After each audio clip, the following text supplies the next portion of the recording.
My name is Lucy. I live with my husband, Michael.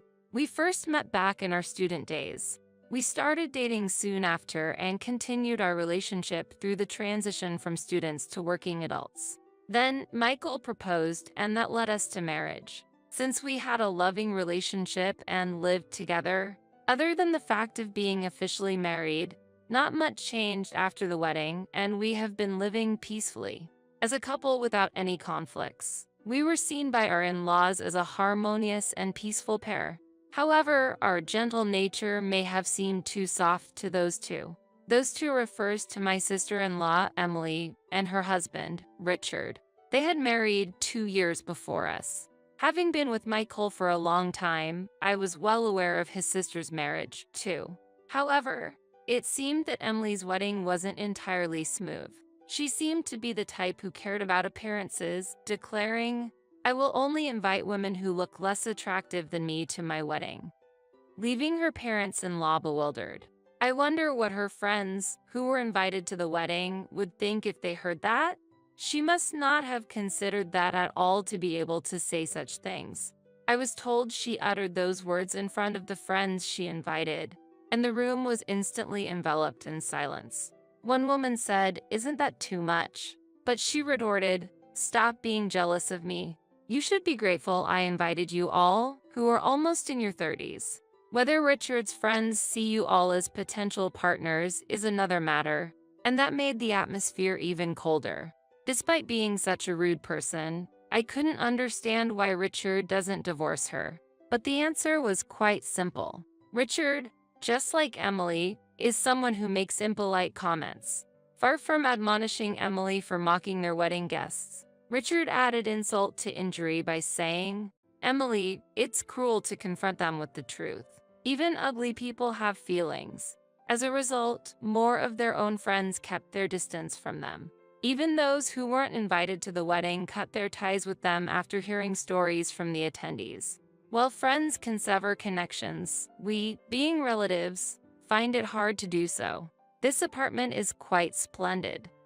Normally, you'd think of a detached house as a mansion, but with this much space, even an apartment can be called a mansion.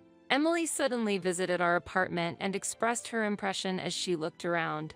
I was baffled by her unexpected visit. However, she proceeded to walk down the hall, opening doors one after another. All I could do was stand there, dumbfounded. Michael, her own brother, was just as surprised, standing with his mouth agape. While we were stunned, Emily freely snooped around our home. "Where are the beer and snacks?" Richard asked us, opening the fridge without permission. I couldn't help but be astonished by the audacity of my brother-in-law and his wife. In any typical household, opening doors and refrigerators without asking is considered rude, something we're all taught. I was just dumbfounded by their inability to follow such basic courtesy. "I'm sorry, but may I ask what brings you here today?" I inquired, after taking a deep breath to compose myself. "Didn't you invite Mom and Dad over to this apartment? It only makes sense that I, as your sister, would be welcome too, right? By the way, why haven't you offered any tea yet?" she declared while munching on snacks she found in the kitchen cabinet without our consent. Eating snacks from the shelf without asking, then demanding tea? With a heavy heart, I served tea to Emily and Richard. It's true that a few days ago, we did invite my parents-in-law over, but that was for a special reason, not to show off our home. The term invite felt a bit off to begin with.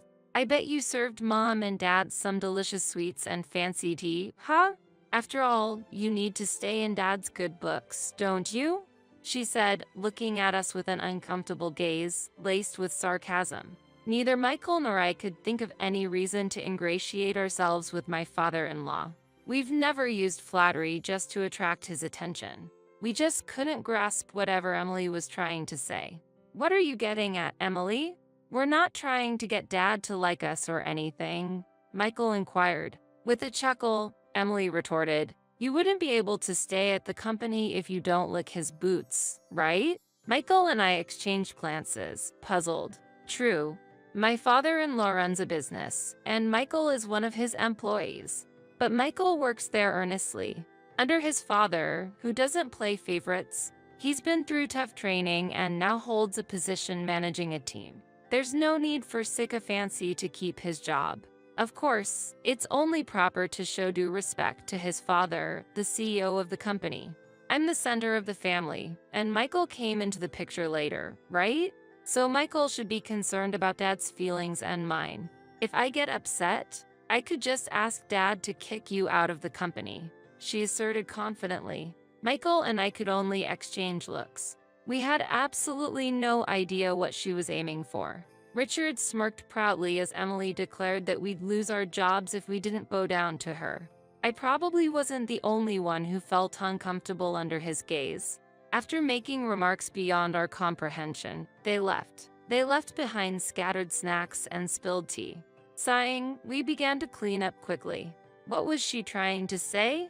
That she'd have me fired? Michael murmured. Does Emily really have a say in personnel decisions? I asked, and Michael shook his head. No way. As you know, Dad's not especially soft on family members. If anything, he's pretty strict.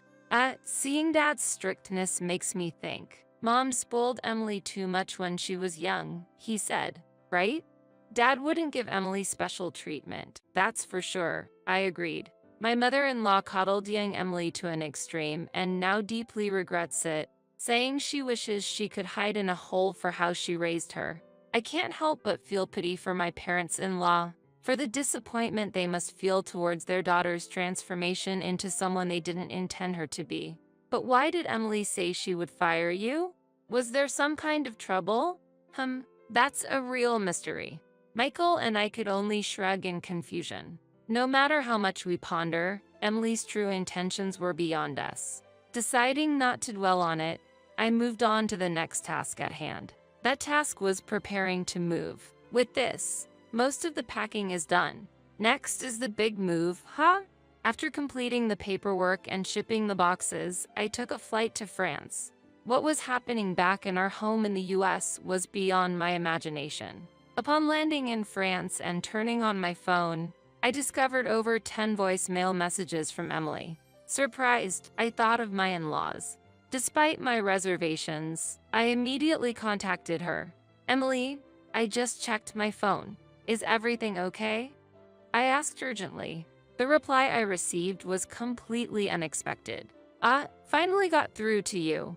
Since you didn't respond, Richard and I had a delightful time on your and Michael's bed, she said. What?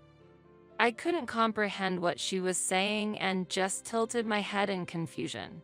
Emily sounded pleased, so it seemed unlikely that anything had happened to my in-laws. So, I'm at your apartment now. You both seem to be away and we're just enjoying this luxurious space, she continued. Apartment? Our apartment where we used to live? Why are you there? And what do you mean by a delightful time with your husband? I asked, bewildered. I was just holding my head, confused. I had known of Emily and Richard's impudence, but I never imagined it would come to this. They had prepared a spare key to use in our absence. This seemed to have been planned all along. Oh yes, I got rid of all your stuff, she exclaimed. What? I was in shock, because this wonderful home is ours now.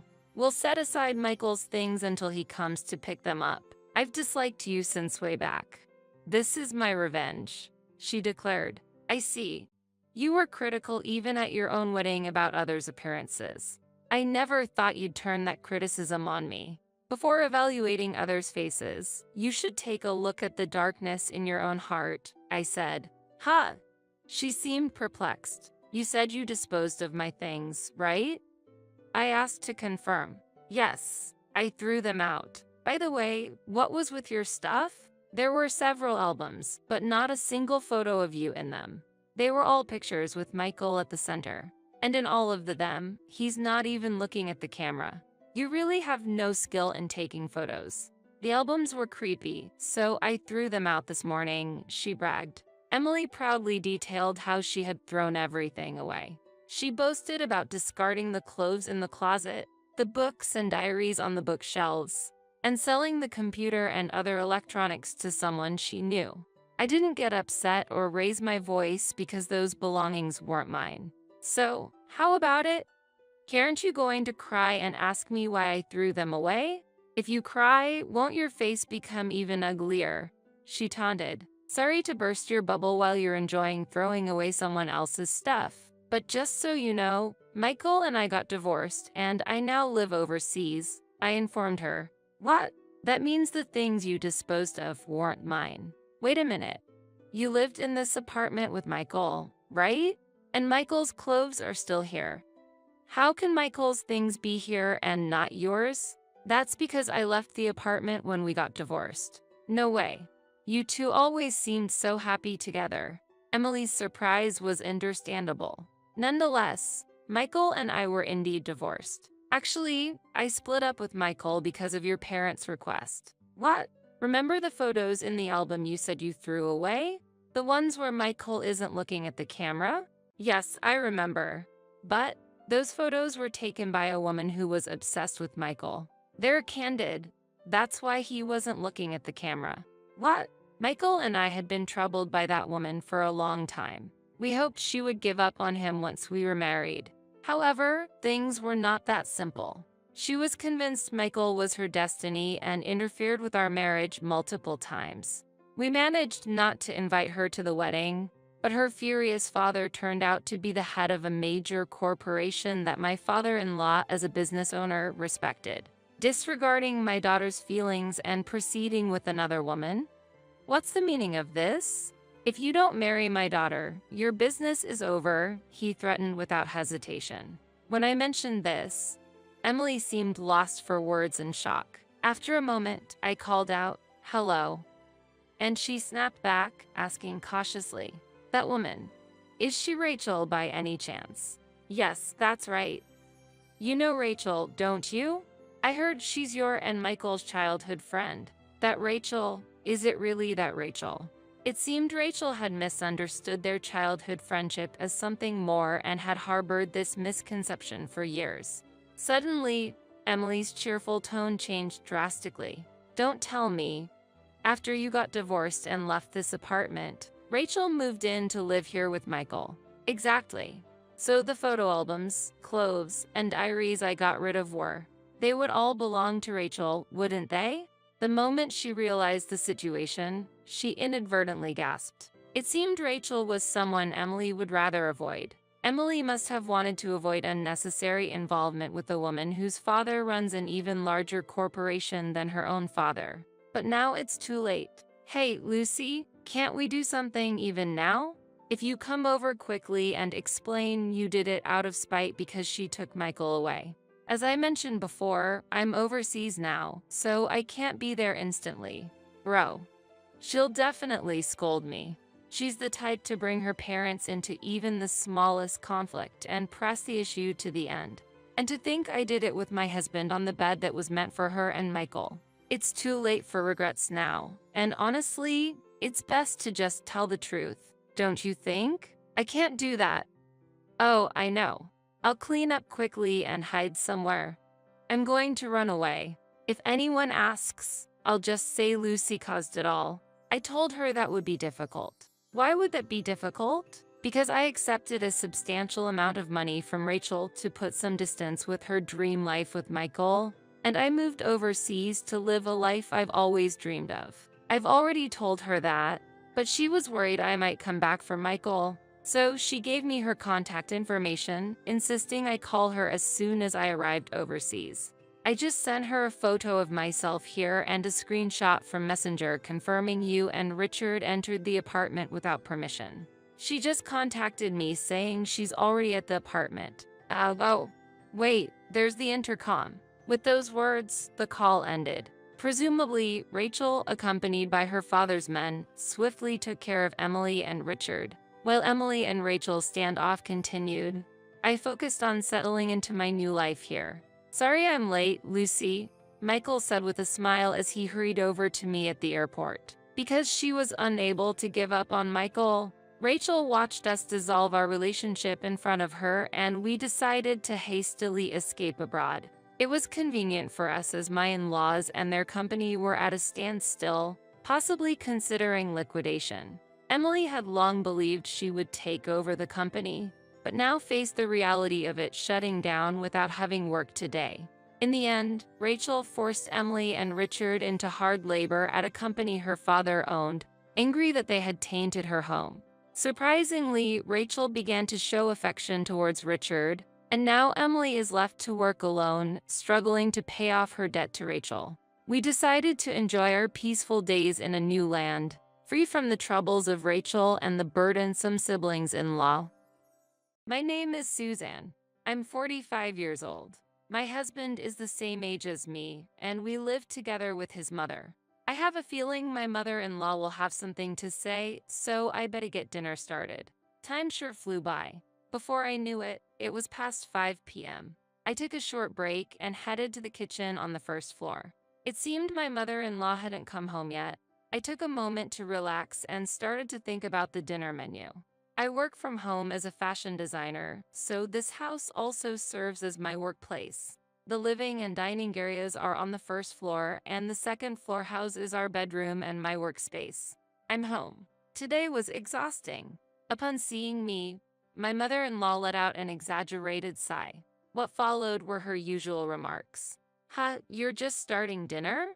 Isn't it a bit late? I came home tired, and my son will be home soon, you know?" My mother-in-law tended to nitpick about small things. "Sorry, mother-in-law. While she is enjoying her retirement, I'm still working. I wish she'd understand that sometimes." Nonetheless, I tried to change the topic by asking, "Mother-in-law, where did you go today?" "I met up with some neighbors. Apparently, they're going to attend an event at the senior citizens' home. But honestly, chatting with other elderly folks can be tiring." "I see. That must have been a bit tough," I replied to her with a smile. I was saying to myself inwardly, "You're an elderly yourself, aren't you? If you'd like to do something nice, maybe you can get me something sweet. How about getting a bun from the next door shop?" My mother-in-law always prioritized her own feelings. She often tried to get me to do things her way. It was tiring, but I always thought of ways to handle it. If she made a fuss, I might just give her the old cake from the fridge. I spent my days with her like this. "Suzanne, is this all for today's menu?"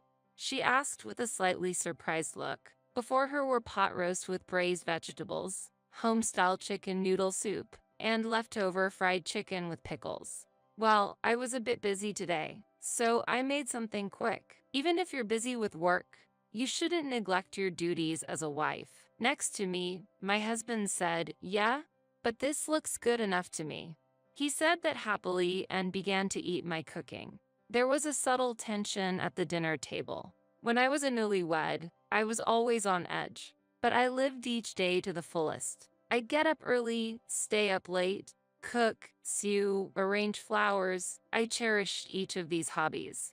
As she reminisced, I was reminded of her era. Indeed, her sewing skills and her hobbies, like flower arrangements, were truly impressive. People around often said Suzanne's mother-in-law is really graceful, but they didn't know how demanding she could be at home. I've lived with her for over 20 years. When we first started our married life, my husband and I enjoyed our time together. But one day, my mother-in-law suddenly came to live with us. Her marriage wasn't going well, and she had a fallout with my father-in-law. He had a stern demeanor, and she seemed scared of him. According to my husband, his father was sometimes very hard on her and, sadly, even raised his hand against her. While he was doted on as their son, his mother was treated poorly. Then, when my father-in-law suddenly declared he was remarrying, she had to leave with nothing. Nearing 50, she seemed lost with nowhere to go. My husband and I decided to take in my mother-in-law because we were concerned about her. 20 years have passed since then, and I began to notice changes in my mother-in-law's personality. She started directing the same behavior she had once received from my father-in-law towards us. One day, when I was busy with household chores and couldn't make tea, I asked my husband to do it for me. He kindly obliged, but my mother-in-law shot me a look and asked, "What are you doing?" "I'm sorry, my hands are full right now." "So what? You only contribute $500 in rent every month. What are you thinking?" She blurted out, Watching her make the tea herself, I thought, if you could do it yourself, you should have done it from the start. Living together like this made me realize how challenging it truly was. One day, my mother-in-law came home looking rather excited. She walked around the house with a spring in her step, humming a cheerful tune. "Mother-in-law, you seem to be in a good mood. Did something good happen? Speaking of which, Suzanne, which room do you think is bigger, the one on the first or second floor?" Her question caught me off guard. The room on the second floor has more space. If you remove the walls, you can utilize even more of it. Really? Then I shouldn't have any space issues. Wondering what she was up to, I asked her for more details. "Are you planning on starting something new?" "Actually, I'm going to start a sewing class," she said with a proud and happy expression. A sewing class? As a teacher, I was genuinely surprised. The sewing circle at the community center is ending, and a friend suggested we start a new class together. It was surprising that my nearly 70-year-old mother-in-law would be teaching. "That's amazing. Sounds like fun." I responded with a bit of an exaggerated reaction. "So, you're having the sewing class at the community center?" "No, not there," she said with a smile. "Then, where will you hold it?" "Here, at this house." "What? Are you serious?" I blurted out in disbelief. "That's why the second floor room seems perfect. Please tidy it up a bit. I'll have students coming over soon, so let's keep it neat. But that's where I do a lot of my work," I replied with a concerned look. "Your job, right? You can use the first floor's room." I was taken aback, but that room is a bit small, and I need the flooring for my tools. She seemed to ponder a bit but eventually smiled. "I'll reconsider, but I really like that room." Struggling for words, I asked, "So, what should I do then?" She took my hand and said, "Maybe you can rent an external studio for your work. I'll look into it." And with that, she headed upstairs. I watched as she began to carefully put away my tools and materials. Taking a deep breath, I mustered some courage. "In that case, could I reduce the monthly rent I've been paying?" She smiled warmly. "Let's suggest it. But remember, we need to cooperate and support each other from now on." I reluctantly replied, "Understood." Then, the day of the sewing class my mother-in-law had planned arrived. The room was filled with lively voices. There were about 10 students, mostly my age, and I recognized a few faces. "Suzanne, can you help me out? Please serve tea to everyone." I nodded and headed upstairs after making the tea. After distributing the tea, I remembered something and said with a smile, "Now, about the room's usage fee." A momentary silence followed. "Usage fee? What's that about? Wait, we need to pay today?" Some of the students looked at me with surprised faces. My mother-in-law seemed to be hiding a hint of anger. "Actually, this room is my workspace. So, if you want to use it, I'd like to charge a bit. Renting a space this size can be quite costly." My mother-in-law silently observed the reactions of the students. "It amounts to over $2,000 a month, so if we split it among everyone here today, it's about $100 per person. Is that something everyone can agree with?" I waited for a response with a smile. "Suzanne, you can't be serious about this, can't you?" There was confusion on my mother-in-law's face. "Yes, we will actually need to collect usage fees, but not from the participants today. We will also need to cover utilities and property taxes." As I continued in a gentle tone, my mother-in-law's expression softened. "All right, I understand. But Suzanne, the utilities and such. I need some time to think about that." "Well, if you use this room, it's only fair," I responded with a smile. The students, who had been listening to our conversation, began to murmur. "Wait, was this originally Suzanne's room?" "Yes, it was initially my workspace." Knowing that, I might have to reconsider taking classes here." While some students looked worried, a few started to pack up to leave. "What's the meaning of this? Inviting us and then doing this?" One of my mother-in-law's friends, Michelle, raised her voice in frustration. "Michelle, I'm sorry. This room is also Suzanne's workspace." My mother-in-law, looking frantic, called out to the departing students, "Wait, please. but the sound of doors closing could be heard one after another. Michelle looked at my mother-in-law with a puzzled face. Everyone, I apologize for the surprise, but this room is really important to me. I want everyone to have a good time here, so I just ask for a bit of understanding. I tried to ease the tension, but Michelle said, next time, make sure to discuss this in advance, and with a bitter smile, she patted my mother-in-law's shoulder and left. My mother-in-law stood there for a while. I finished my tea, left the room quietly, and decided to enjoy the outdoor air. Later, at a cozy cafe bathed in soft light, I was having a good time. In front of me were Michelle and the students involved in the earlier incident. Michelle, thank you for the other day. As I expressed my heartfelt gratitude, Michelle smiled warmly. It's okay, Suzanne, but I was shocked that your mother-in-law would pull such a stunt, she said with a chuckle. I didn't expect things to turn out this way, but now I'm really enjoying it. A student sitting next to me said shyly. That day's events were actually a plan we had secretly hatched. The truth is, Michelle is the mother-in-law of my friend and we've always been close. She always sees right through me when I'm in trouble. That's why, with Michelle's help, we decided to execute a certain plan. One of the students, who was the only one unaware of the situation, exclaimed, "Wait, all that was planned?" I said with hopeful anticipation. Well, I might have spiced things up a bit, but hopefully this will get my mother-in-law to be more considerate. Suzanne, you've really surprised me by coming up with something this entertaining, Michelle said with a bright smile. The atmosphere in the cafe was warm and friendly. Michelle was quite interested in my future plans. So, Michelle, what are you planning to do about the sewing class? For now, I'm planning to hold it at a different location. I see. I can introduce you to a place I know. They're very reliable. That's so kind of you, Suzanne. You're always so dependable. Michelle's words filled my heart with joy. After this incident, I felt our bond has deepened even more. As I sipped my fragrant tea, confident in this. When I got home, I noticed my mother-in-law seemed a bit different. Suzanne, this is unbelievable. You embarrassed me in front of so many people. You need to apologize to everyone right now. Her eyes were furious. Taking a deep breath, I slowly took out my phone. Sorry, I'm on the phone right now, I said, showing her the name Michelle on the screen. Her astonished face was unforgettable. Huh? Why are you talking to Michelle? When my surprised mother-in-law reached for my phone, my husband's voice came from the speaker. Hey, Mom, what's this about Michelle?